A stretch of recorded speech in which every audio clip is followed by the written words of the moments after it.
Bombshell revelations claiming former President Donald Trump was showing classified documents to donors at his Mar-a-Lago home could be what brings him down, former FBI agent and Donald Trump foe Peter Strzok said Monday.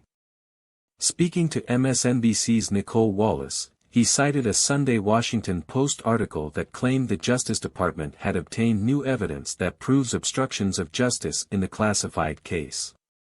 Before that report, Trump could reasonably claim that he knew nothing about the documents, the report said. He could say his staff had packed them into boxes when he moved from the White House, without Trump's knowledge. But if he was showing them off to visitors, that argument would be killed. Former Principal Deputy Solicitor General Neil Katyal, who joined Strzok on Wallace's panel, explained that these facts remove Trump's ability to use that excuse.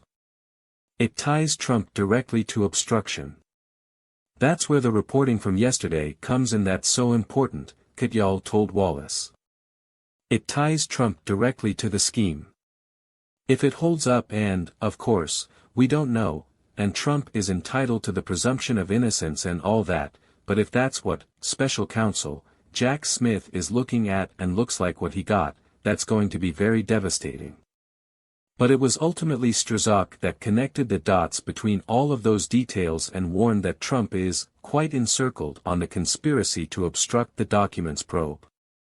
I think part of the reason he hasn't been charged yet, remember one of Trump's key lawyers, Evan Corcoran, was engaged in this long fight about whether or not he'd be compelled to testify before the grand jury, and recently he did go ahead and do that, Strzok said.